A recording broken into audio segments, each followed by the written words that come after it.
Alexander David Rodríguez Sala, es físico, maestría y doctorado en ciencias por la Universidad de São Paulo.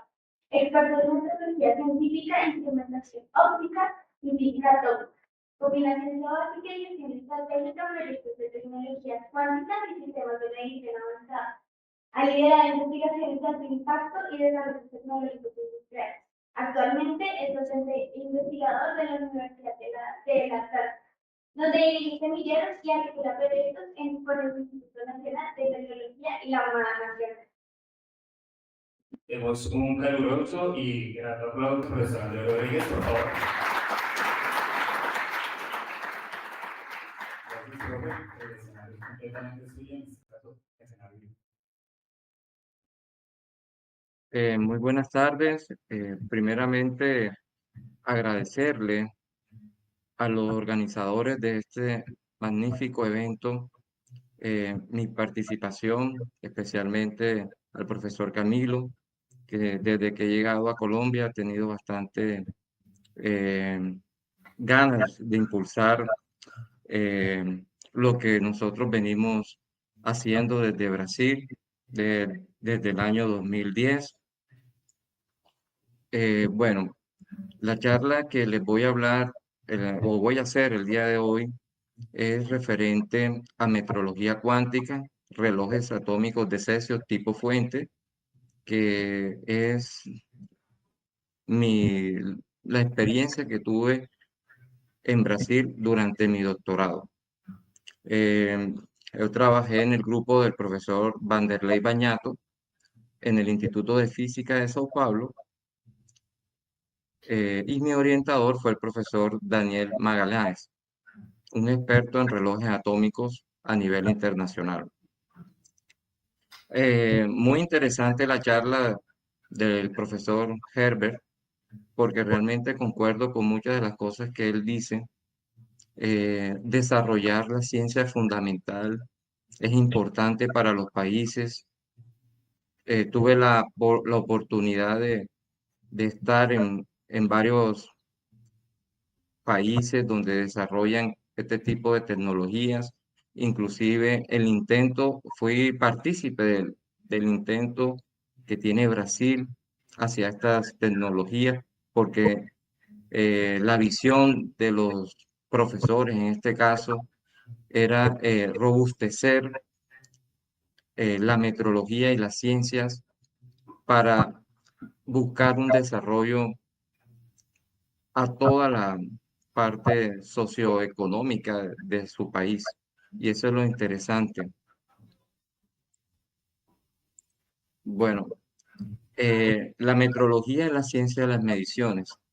La metrología se divide en tres áreas: la científica, la cual nos ayuda a desarrollar patrones de todas las jerarquías; la industrial, que es la que se encarga de todos los procesos de aseguramiento metrológico de los instrumentos de medición; y la legal, donde existe siempre donde hay una transacción financiera. Entonces, la metrología también la podemos ver como una ciencia, así como la física, como la química, y como ciencia tiene es vertical, y al ser vertical tiene su formalismo, tiene su matemática, apoyado mucho en la estadística, tiene sus propios métodos, tiene su normativa. Es una ciencia muy robusta que a los metrólogos no les gusta que le digamos que es una hija de la física, porque la física es por excelencia la ciencia de las mediciones.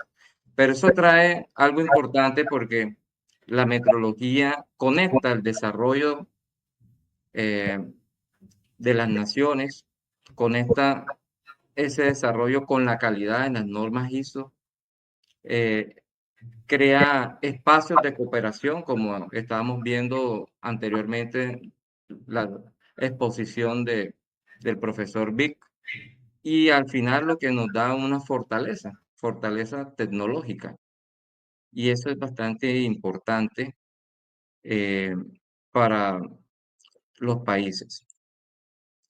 Bueno, eh, La metrología científica es la rama de la meteorología que se encarga de desarrollar nuevos métodos de medición, desarrollo de nueva instrumentación. Y la metrología científica se basa en el Sistema Internacional de Unidades.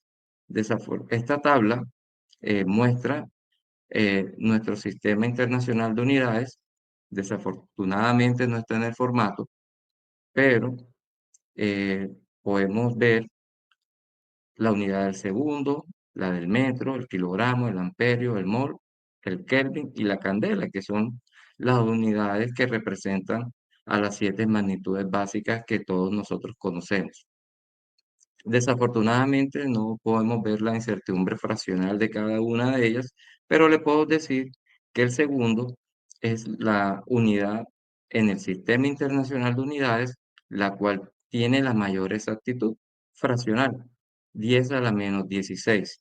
El metro tiene una incertidumbre fraccional de 10 a la menos 12. El kilogramo con su nueva definición, 10 a la menos 9 y así sucesivamente. Lo interesante de esta tabla es que presenta el segundo con una jerarquía respecto a las otras unidades. ¿Por qué? Porque se encuentra en todas las otras eh, unidades implícitamente, excepto en la unidad del mol. Y eso hace que las demás unidades donde se encuentra el segundo, así como lo explicó el doctor Herbert, van a tener una dependencia. Entonces, entre mejor nosotros definamos nuestra unidad de tiempo, el segundo, vamos a tener un acercamiento real a lo que es el Sistema Internacional de Unidades.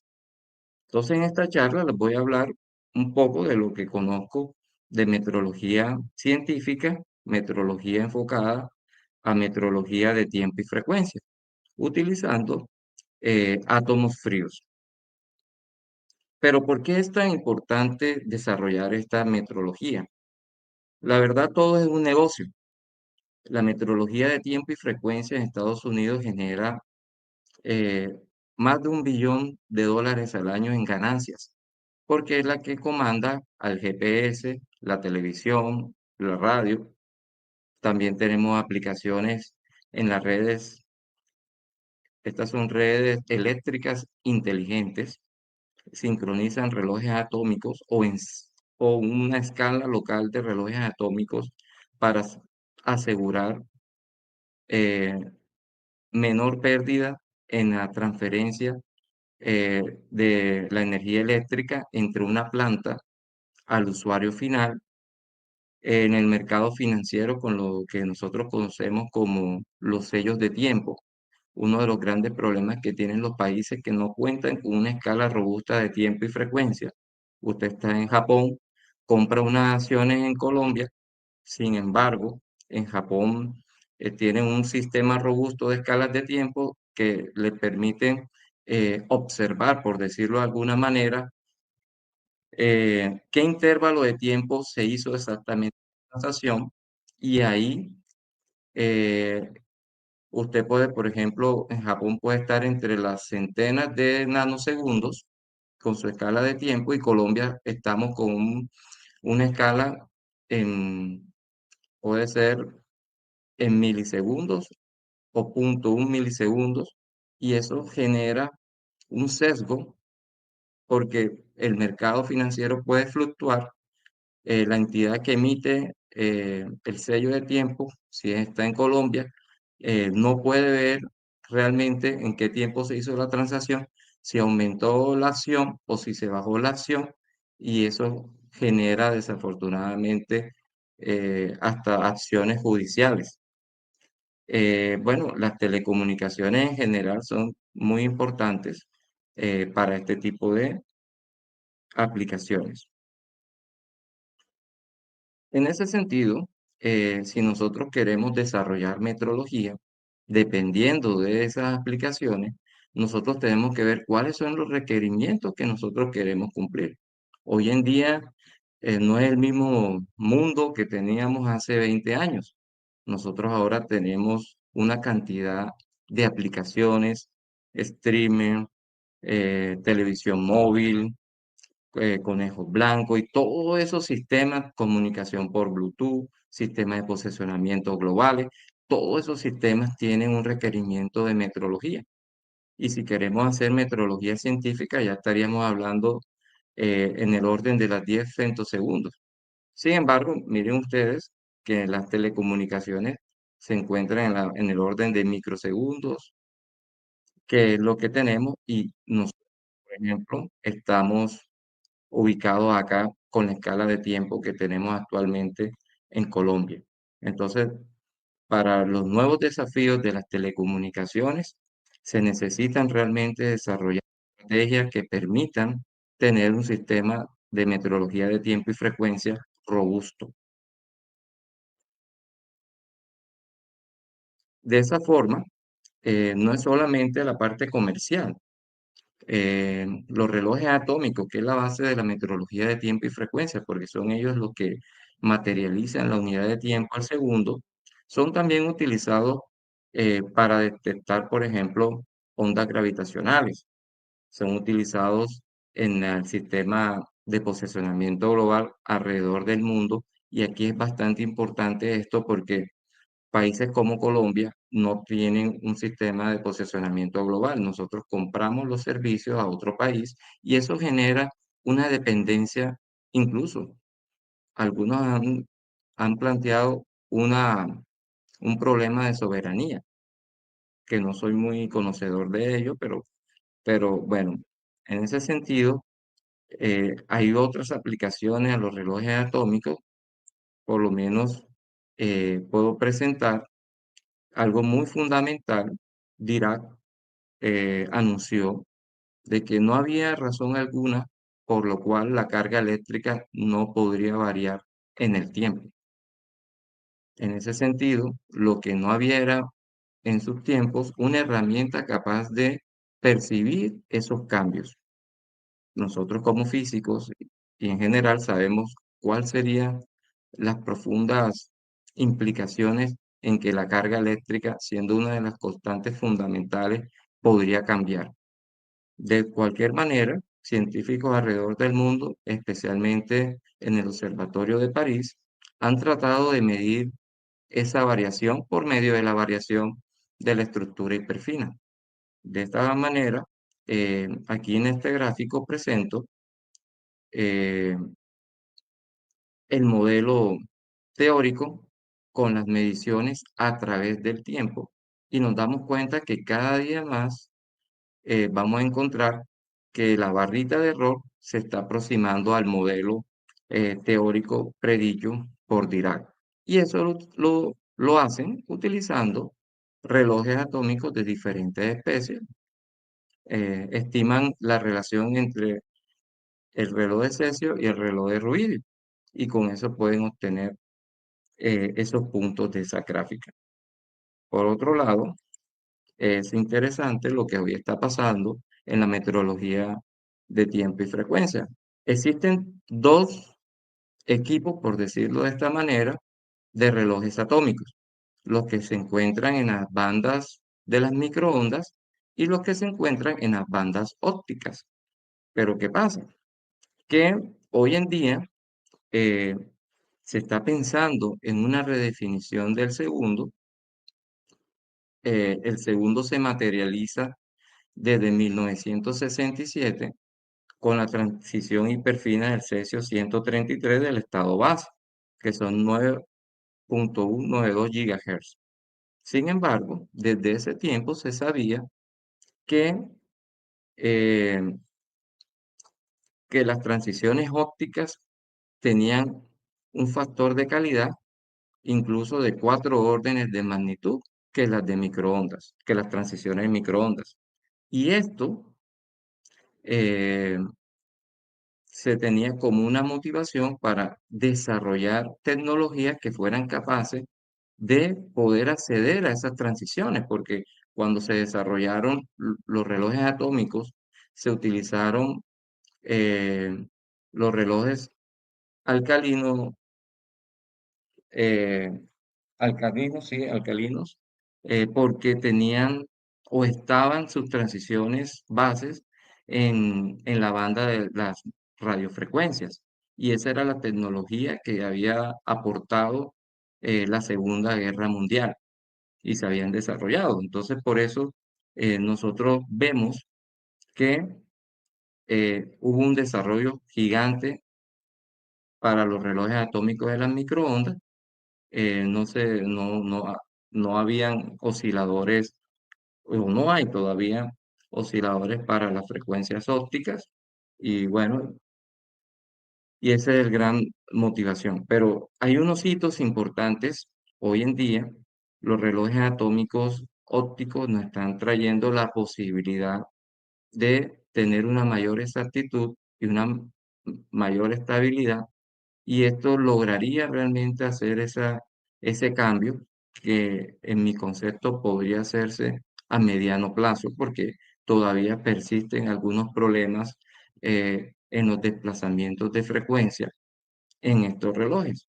Pero creo que el esfuerzo que están haciendo los equipos científicos alrededor del mundo para poder solventar estos problemas va a ser rápidamente resuelto.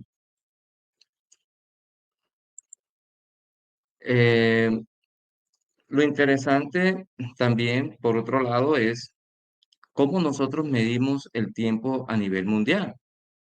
Un reloj atómico por sí solo, aunque podamos tener el mejor reloj atómico con la mayor exactitud, con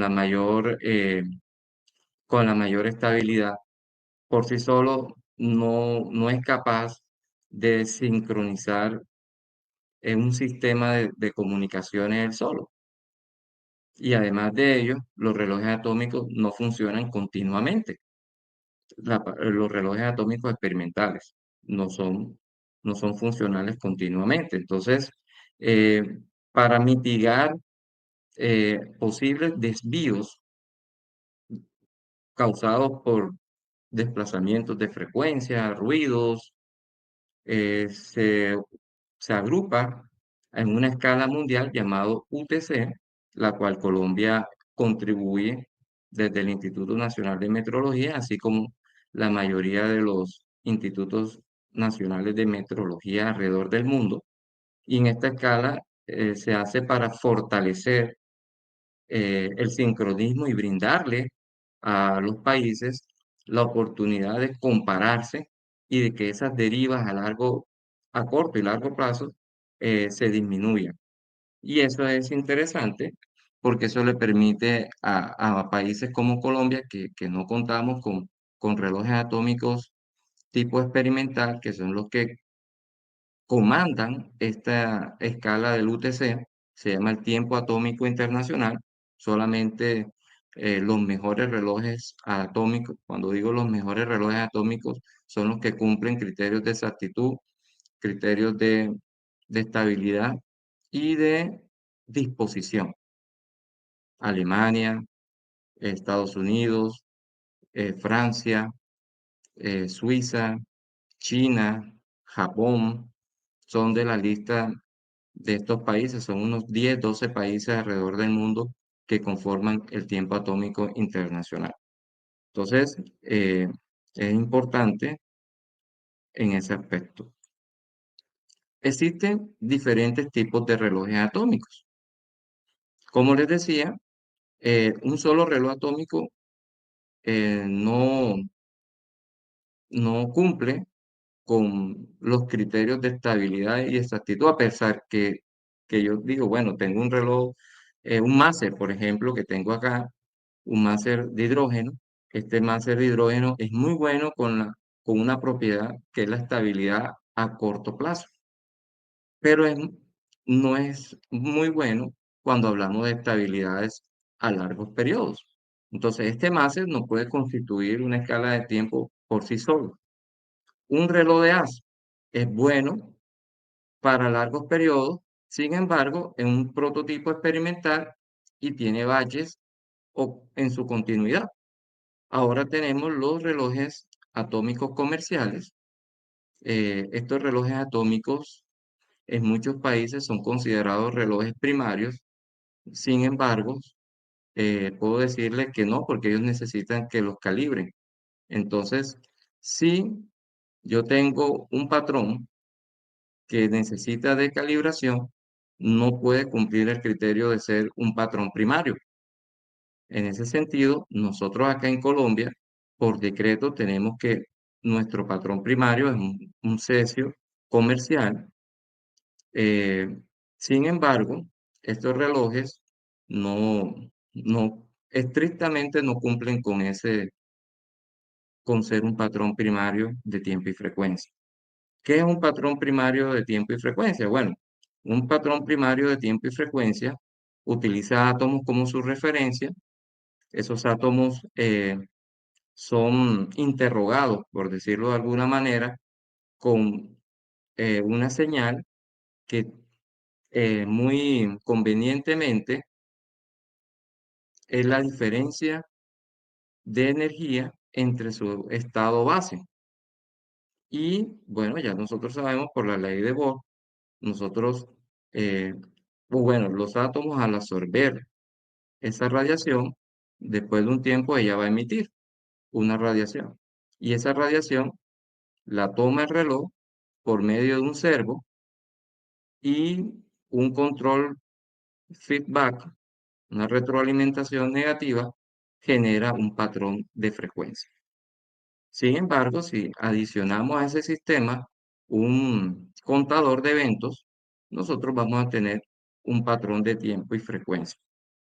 Entonces existen varios tipos de patrones de tiempo y frecuencia. Los máseres, como ya les había dicho, los tipo AS, estos también son tipo AS, la Fontaine atómica, donde yo trabajé, en la cual yo trabajé el doctorado, y tenemos los de nueva generación, que son relojes atómicos en las bandas ópticas.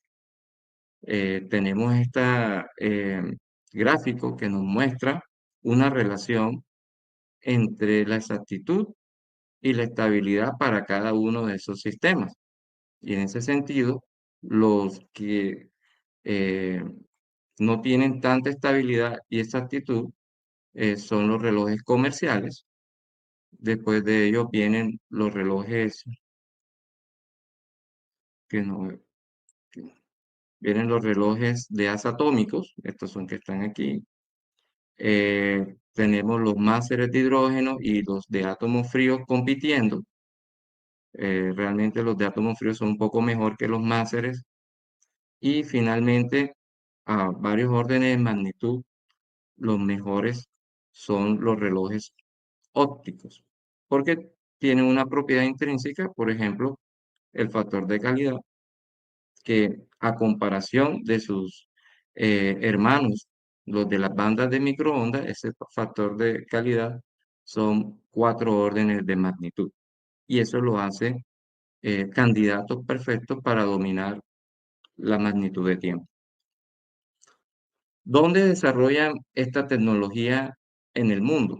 Bueno, alrededor del mundo, la mayoría de los países desarrollados están apuntando al desarrollo de este tipo de tecnología. Estados Unidos, China, como les dije, eh, Francia, Italia, Suiza, Japón, han logrado con éxito tener o desarrollar esta tecnología. En el hemisferio norte, por ejemplo, Canadá aún no ha desarrollado esta tecnología. En el hemisferio sur, por ejemplo, Canadá, Australia tampoco lo están en desarrollo. Singapur también está trabajando fuertemente en eso. Acá en Latinoamérica tenemos a México, que ha hecho bastantes esfuerzos también para desarrollar esta línea de metrología de tiempo y frecuencia y desarrollo de relojes atómicos. Brasil está invirtiendo fuertemente en este tipo de tecnologías y aquí les muestro más o menos lo que hoy actualmente tenemos. Ajá, bueno, acá faltó la fuente atómica, pero es la que voy a presentar. Están viendo aquí en el cuadro de abajo el experimento del profesor Philippe Courtin. Fue mi orientador de la maestría cuando llegamos a Brasil en el 2010. Esto era un salón de clases y unas oficinas de estudiantes y nosotros tuvimos que armar este experimento de cero.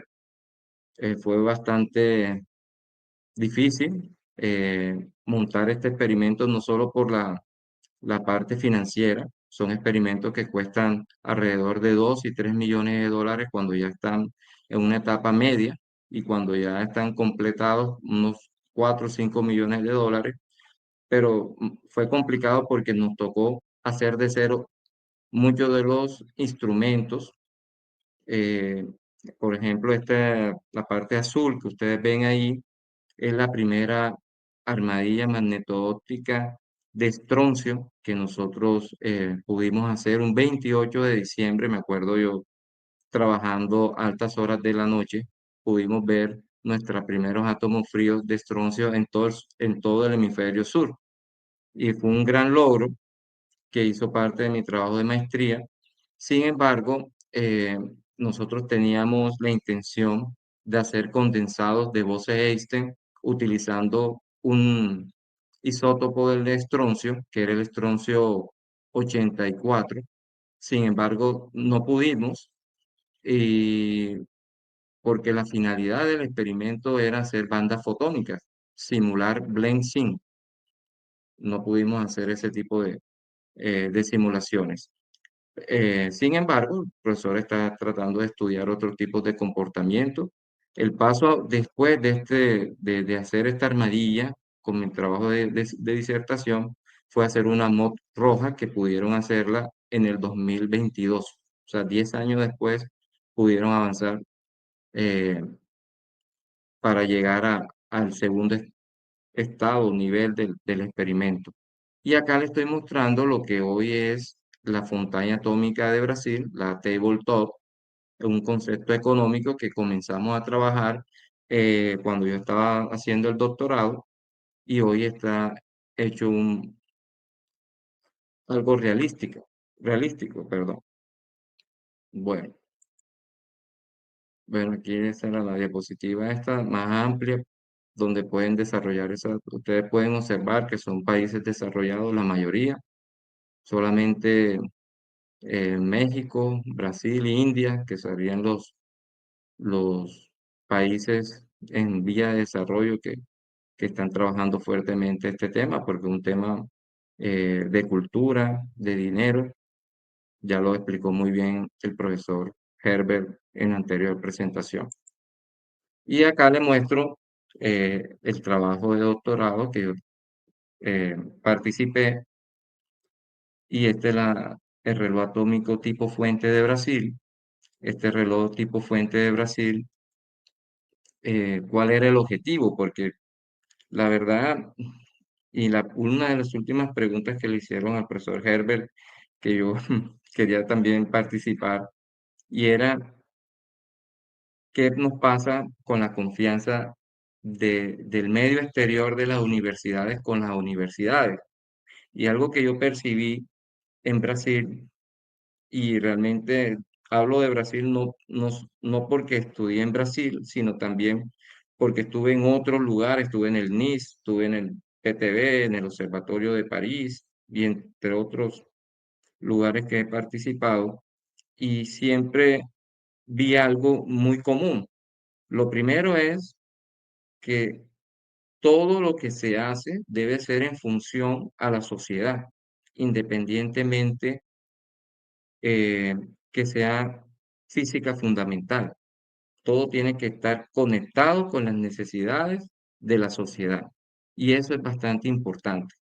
En Brasil, hacer una escala de tiempo local que consiste en un reloj primario, como el que ustedes están viendo tipo fuente, un relojes comerciales, máseres, invertir 10 millones de dólares. ¿Para qué? Porque es que hay un tema de independencia y también de capacidad. Entonces, cuando tú inviertes dinero en este tipo de experimentos, tú estás ganando algo que se llama capacidad e independencia. ¿La capacidad en qué se mide? En la manera que tú puedas desarrollar la tecnología que permita acceder, por ejemplo, a las transiciones hiperfinas. Si ustedes notan, en la gráfico, yo les puedo decir que la electrónica, que el sistema óptico son totalmente hechos en Brasil. Tienen esa capacidad. En la Universidad de São Paulo hay una oficina mecánica donde podemos hacer piezas, los soportes de los espejos, pero también pueden hacer lentes, pueden hacer polarizadores. De esa mesa que ustedes ven ahí la parte sobre la mesa, solamente hay un láser comercial, Tóptica, MOPA, cuesta alrededor de $80.000. Los otros dos láseres fueron hechos por nosotros. O sea, tropicalizamos esos conceptos y me robo esa palabra del doctor Camilo. Y eso lo han hecho los brasileros. Este experimento comenzó desde el 2000, sí, desde el año 1999 y 2000. Cuando yo llegué al doctorado en el 2012 estaba apagado y nos tocó nuevamente reestructurar el experimento. Teníamos grandes desafíos, pero con una experiencia que obtuve en el laboratorio de Estroncio, pudimos llevarlo adelante. ¿Qué quiere hacer Brasil? Su propio sistema GPS. ¿Cómo lo va a hacer? No comprando los satélites. Están construyendo satélites, pero dentro de esos satélites va uno o dos relojes atómicos. No como este tipo, obviamente, pero sí comerciales. Pero si tú haces esto exitosamente, puedes trabajar y desarrollar unos más compactos. Y también se está haciendo eso. Ahora, tener un nombre en el TAI, que es el Tiempo Atómico Internacional, eso también demuestra presencia internacional tecnológica y eso también lo quiere Brasil. Además de hacer experimentos fundamentales. ¿Cómo funciona un reloj atómico? Bueno, un reloj atómico es un experimento complejo. Y este reloj atómico que les presenté anteriormente es un reloj atómico tipo fuente que se basa en átomos fríos. ¿Nosotros qué hacemos primero? Enfriamos una muestra de vapor de cesio de temperaturas ambientes, algunos alrededor de 300 Kelvin, y lo enfriamos hasta un microkelvin aproximadamente. Al enfriarlo, y eso lo hacemos utilizando propiedades ópticas y magnéticas, lo que nosotros llamamos MOT, trampas magneto-ópticas. Al enfriar con una MOT, realmente no, y vamos a verlo más adelante, llevamos a más o menos unos 200 microkelvin reales esa nube atómica. Aplicamos el melazo óptico, que no es más que apagar los campos magnéticos y que quede solamente la radiación. Lanzamos con una técnica llamada melazo en movimiento, movie molasses, y enfriamos, hacemos enfriamiento subdoppler, efectos Sísifos, por quien le dieron premio Nobel a Quentin Nui. Después ahí los átomos pasan a una etapa de interrogación donde interactúan con un campo eh, oscilante y hacemos el método de Ramsey. Entonces, como es un reloj tipo fuente, entonces nosotros lanzamos verticalmente los átomos y ellos sabemos que van a volver y van a volver simétricamente, vuelven a interactuar con esa cavidad y eso es el método de Ramsey. Ahorita lo explico un poco más detallado. Y todo eso sucede en algo que nosotros en el experimento denominamos como sistema de vacío. Un sistema con ultra alto vacío. ¿Cuánto es el vacío? 10 a la menos 10 torr mínimo. Entonces ahí ganamos capacidades en vacío. Ganamos capacidades en mediciones de campo magnético haciendo los mismos sensores. Y de hecho, en el grupo trabajan en condensados de Bose-Einstein, donde llegan aún más a unas temperaturas cerca del cero absoluto, en decenas de nanokelvin. Entonces, lo primero que nosotros hacemos en este experimento, en los relojes atómicos, es acceder al cesio. El cesio generalmente se encuentra aquí en el recuadro rojo, punteado rojo. Es una cámara de vacío, como les decía, con un vacío aproximadamente de 10 a la menos 10 torr, pero se encuentra en estado de vapor. Y nosotros necesitamos enfriar esos átomos utilizando y accediendo a las transiciones de aprisionamiento, como decimos nosotros en la jerga de los físicos atómicos. Entonces enfriamos los átomos hacia esa temperatura, hacemos los pasos que les dije y para ello nosotros necesitamos hacer una preparación. ¿Preparación de qué? De esa luz y de esos campos magnéticos.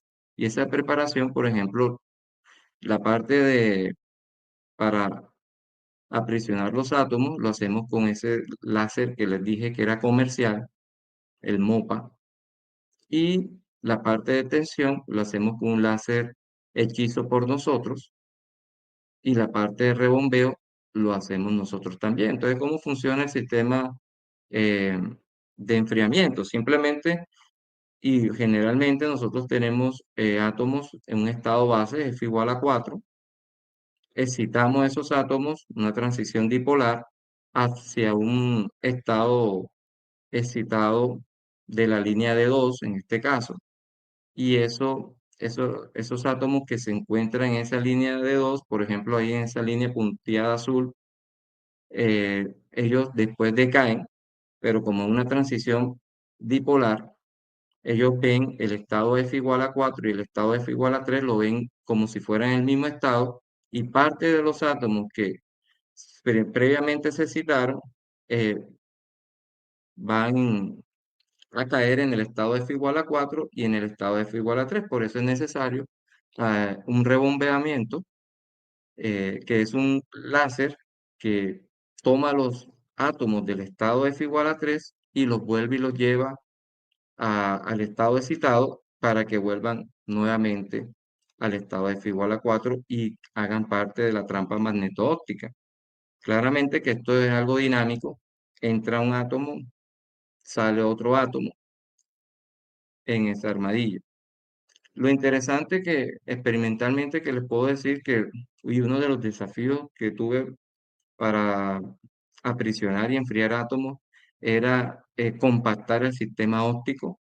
Cuando llegué era un sistema óptico, una mesa muy amplia, como mostró el doctor Herbert, pero nosotros queríamos hacerlo más compacto, eso tuvimos que hacer simulaciones, cuentas bastantes, y al final obtuvimos unos muy buenos resultados porque también en la parte derecha la parte superior derecha muestro las espectroscopías de absorción saturada, que son las referencias de esos láseres para poderlo ubicar en las transiciones correspondientes. Se hicieron, están muy limpias y eso permitió finalmente que nosotros tuviéramos una trampa magneto-óptica con una cantidad de átomos realmente importante. La primer gráfico muestra eso. Nosotros tuvimos más o menos unos 10.000 átomos, 20.000 átomos más o menos, para un tiempo de 4 segundos aproximadamente. Y cuando hicimos algunas optimizaciones, como les estoy comentando, tuvimos una cantidad considerable para más o menos 1.5 segundos. Tuvimos alrededor de 1.000, un poco más de 1.000 millones de átomos. Y eso es importante porque entre mayor número de átomos nosotros consigamos enfriar, vamos a obtener una señal de tiempo de vuelo razonable. Y lo que ustedes ven ahí es la armadilla magneto-óptica de cesio. Esa es la fluorescencia que nos indica a nosotros cuánta cantidad de átomos nosotros hemos aprisionado en ese tiempo. ¿Por qué esto es importante? Porque los relojes atómicos tienen que funcionar con un tiempo de ciclo alrededor de un segundo para hacer la definición del segundo. Y aquí está más o menos los pasos de esa preparación óptica. Como les decía, una trampa magneto-óptica primero, que es la combinación de haces de luz y campos magnéticos. Ahí llegamos a una temperatura de 140 microkelvin. Se apagan los campos magnéticos y aquí hacemos la melasa óptica, que es para homogeneizar la nube atómica. Después aplicamos la molases, que no es más que darle un detuning diferente a los haces, y lanzamos los haces. Y después, ¿qué hacemos? Después de que justamente antes que salgan los átomos disparados, se hace el enfriamiento subdoppler. Y todo eso pasa ahí en esa cámara de vacío. Lo interesante, bueno, era que llegamos a una temperatura de 140 microkelvin y terminamos con una temperatura de 6 microkelvin. Y aquí es uno de los grandes eh, hitos importantes que tuvo esta teoría, donde la teoría predecía un enfriamiento Doppler y después el experimento mostró que el enfriamiento era muy por debajo de ese límite, y por eso fue que le dieron el premio Nobel a Cohen-Tanui por el efecto Sísifos. Y esto es la parte más importante, creo yo, del experimento, son los perfiles analógicos. Dio mucho trabajo para nosotros encontrar la secuencia justa para optimizar que todo funcionara correctamente. Y también le debemos eso a un desarrollo que nosotros hicimos en el laboratorio. Y como decían en Brasil, una colombianada.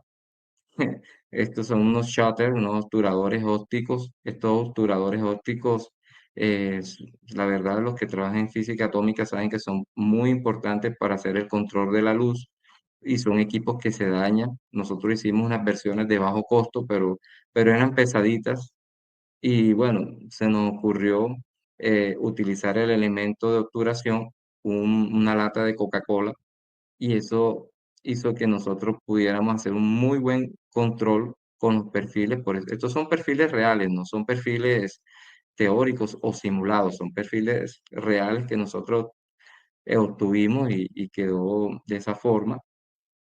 Y bueno, y los resultados se van a ver. Bien, eh, después de nosotros hacer la preparación óptica y lanzar la muestra con la temperatura que nosotros deseamos, los átomos, pues pasan a la zona de interrogación. Y en una zona de interrogación nosotros tenemos dos cavidades. Dos cavidades, esto fue un regalo que le hizo el profesor William Philly al profesor Van der Leyen, era uno de los primeros prototipos de torre de interrogación que ellos utilizaron en el NIS. Y esta torre es donde ocurre eh, el método de espectroscopía de campos separados de Ramsey, que no es más que tener una región con un campo oscilante. Tenemos una zona donde no tenemos ese campo oscilante, y después tenemos otra zona con ese campo oscilante. Pero bueno, también tenemos una bobina, un selenoide, la cual es la responsable de hacer la degenerescencia cuántica de los estados MF. ¿Por qué? Porque nosotros tenemos que trabajar en la frecuencia de reloj donde MF sea igual a cero. Entonces ese se llama el campo Cepheid. Entonces tenemos una fuente atómica en este caso es un horno, donde se genera un haz, y cuando se genera ese haz atómico, interactúan esos átomos durante un tiempo de interrogación con el campo oscilante, y eso genera una coherencia que se va acumulando en el tiempo y que después es testada utilizando el mismo campo. Y esto, repitiéndolo y barriendo la desintonía, nosotros obtenemos un perfil de Ramsey, que es una de las huellas digitales eh, que, que tiene el experimento. Y es importante porque el perfil de Ramsey te dice a ti la capacidad que tienes tú para poder eh, resolver.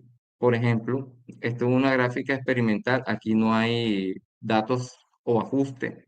las líneas son seguidoras de los puntos y es una de las mejores franjas de Ramsey que yo tuve en el experimento y su pico central es alrededor de 1.5 Hz. O sea que nosotros tuvimos la oportunidad de resolver 1.5 Hz en 9.1 GHz. Eso es como buscar una aguja en un pajar. Y de eso se trata este tipo de experimento y por eso es que las incertidumbres fraccionales que ellos presentan son muy bajas que a nosotros y son utilizadas como patrón de tiempo. Nosotros para poder detectar realmente qué átomos hicieron ese método de Ramsey, utilizamos la probabilidad de Ramsey, que es la ecuación que ustedes ven ahí, y este es el sistema de detección. Este sistema de detección está enfocado en separar las poblaciones de átomos en el estado F igual a 4 y en F igual a 3. Y eso se hace con la técnica de tiempo de vuelo, que es lo que ven ustedes de esa forma. Andrés, ahí nos puede escuchar. Y, ¿sí? Le quedan 2 minuticos para que No. finalicemos y pasemos una ronda rápida de preguntitas que ya van 45 minutos. Ah, ok, qué pena. Entonces, esta es la señal de tiempo de vuelo. Y aquí les muestro la primera franja en esta nueva generación que nosotros obtuvimos, muy ruidosa. Acá está la que mejor obtuvimos. Vean que es muy, muy bella, tiene todo lo que queríamos. Eh, los relojes atómicos no solamente generar la franja de Ramsey, sino también la estabilidad del reloj. Obtuvimos una estabilidad fraccional de 10 a la menos 14 para cortos plazos, que es más o menos lo que dice la literatura. Y bueno, aquí rápidamente le explico otros proyectos que tenemos con el Instituto Nacional de Metrología, que era el robustecimiento de la escala de tiempo UTC.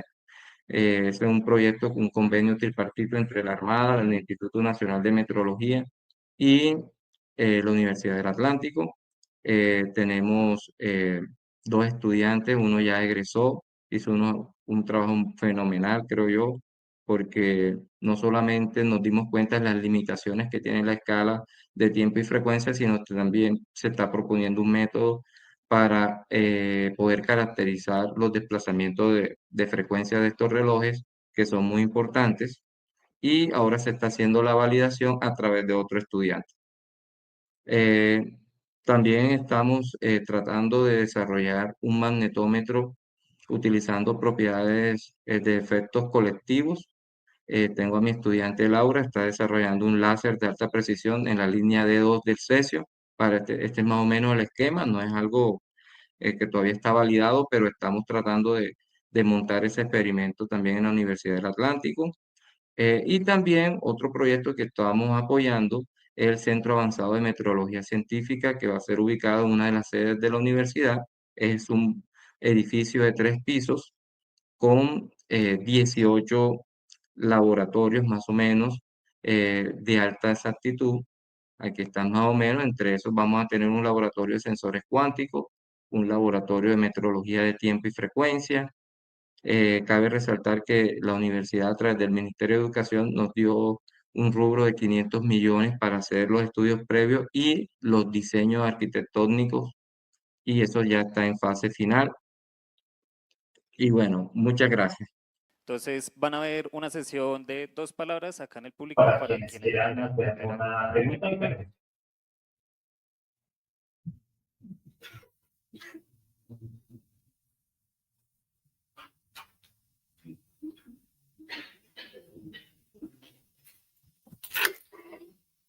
bueno, profesor, muchas gracias por la presentación.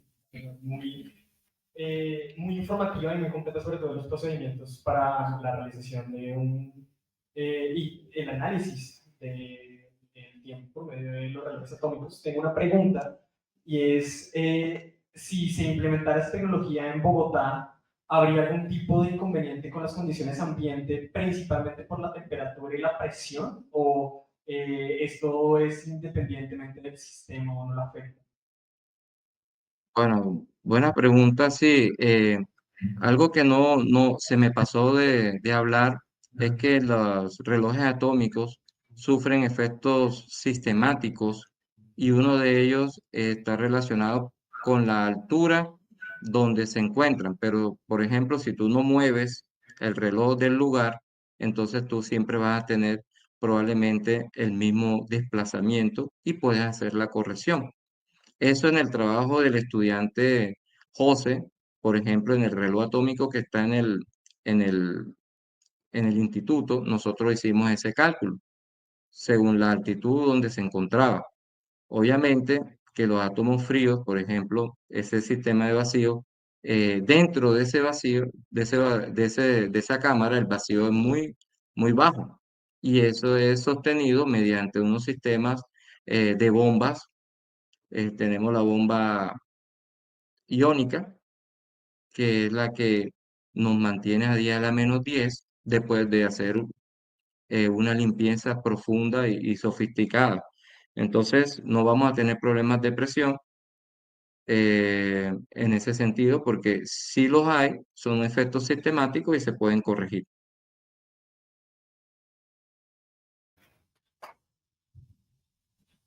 Una pregunta más.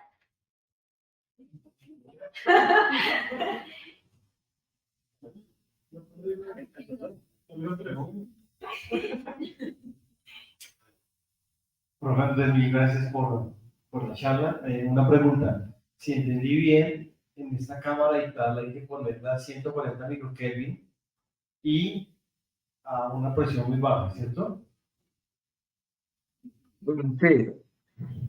La presión es muy baja, como les decía, o sea, Es- La pregunta es, ¿con qué instrumento miden esa temperatura y esa presión? Porque si lo que queremos es poner el cesio en esas condiciones para que luego las transiciones del cesio nos den la base del tiempo. Entonces es como si yo estuviese, si entendí bien, no sé, es como si yo estuviese calibrando las condiciones en las que debe trabajar el cesio con temperatura y presión del siglo XX para el tiempo del siglo XXI. No sé si me expliqué. no, sí, entiendo, pero no, no es así, la verdad. Eh, Nosotros utilizamos varias técnicas para medir la temperatura. Nosotros utilizamos por medio de la fluorescencia de los átomos, nosotros podemos calcular con el ancho la temperatura. O sea, utilizamos técnicas ópticas para hacer ese tipo de medición.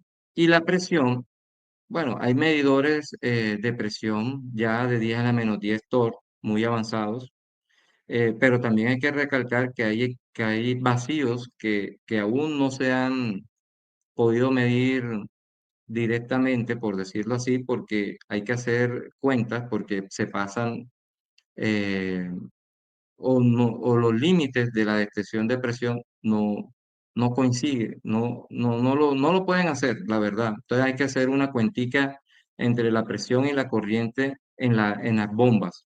Entonces, pero en este caso nosotros teníamos un medidor de presión, porque acuérdate, es un sistema cerrado, él está compuesto de una cámara, tenemos la bomba iónica, que es la que hace ese vacío, y entre la cámara y la bomba iónica nosotros ponemos ese un three-way.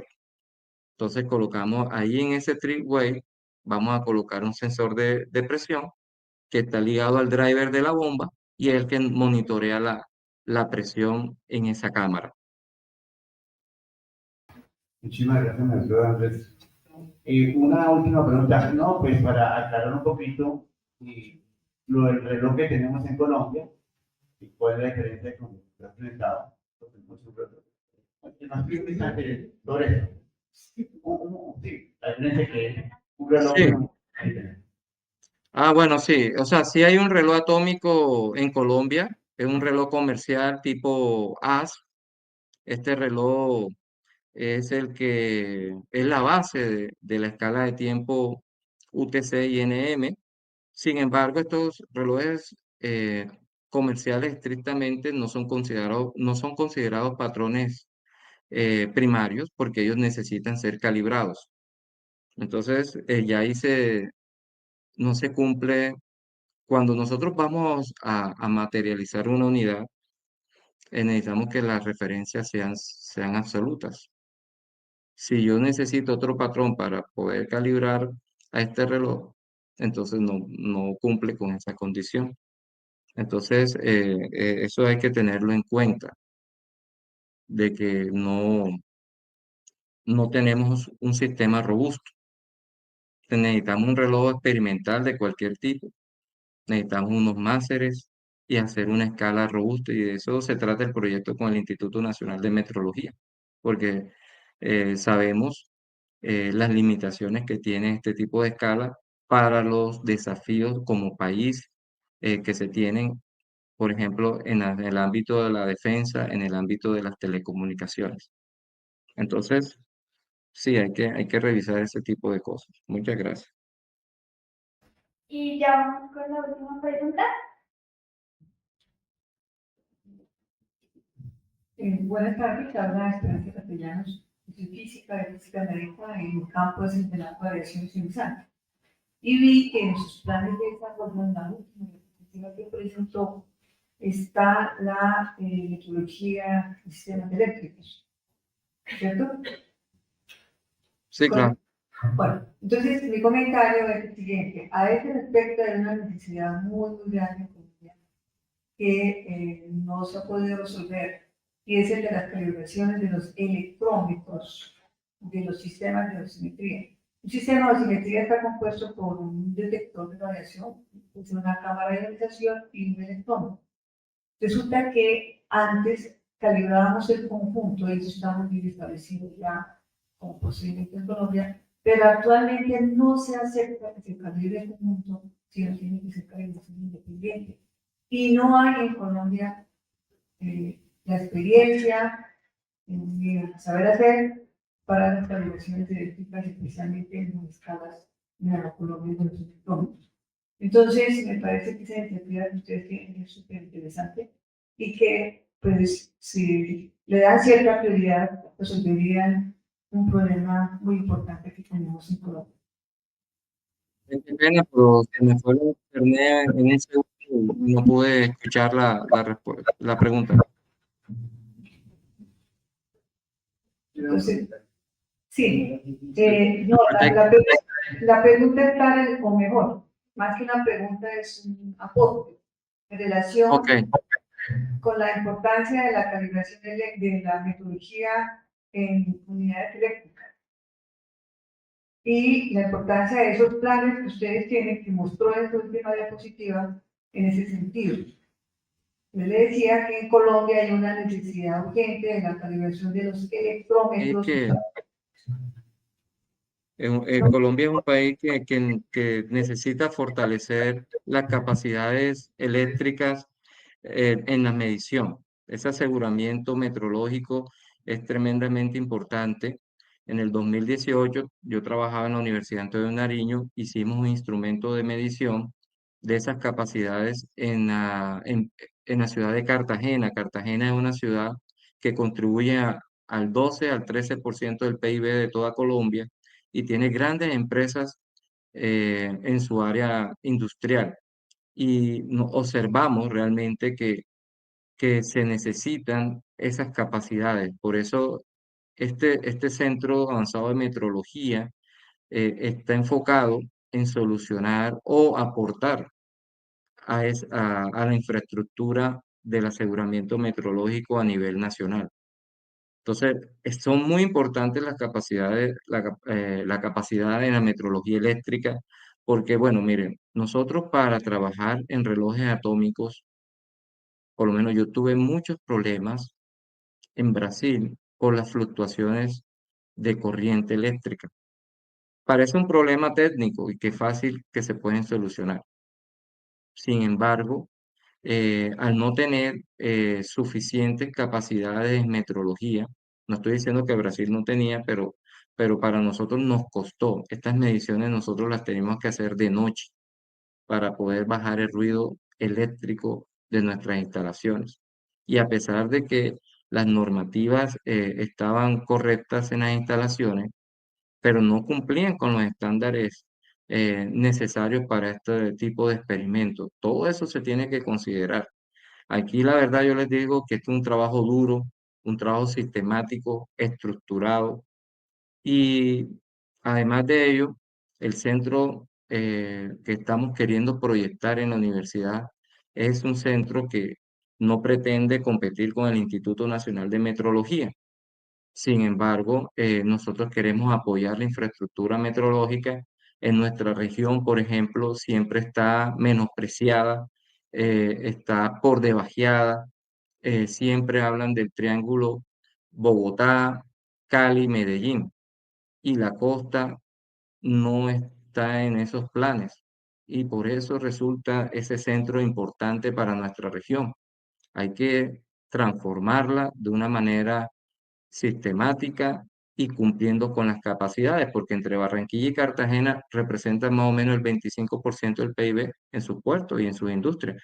Entonces yo creo que hacia allá va este trabajo, ese proyecto especialmente, no solamente a contribuir a la metrología científica, sino también a la industrial, porque notamos que hay una falla de mercado, hay una brecha y un sesgo, incluso como he observado como par técnico, eh, un sesgo a nivel nacional, nosotros estamos casi que igual. Muchas gracias.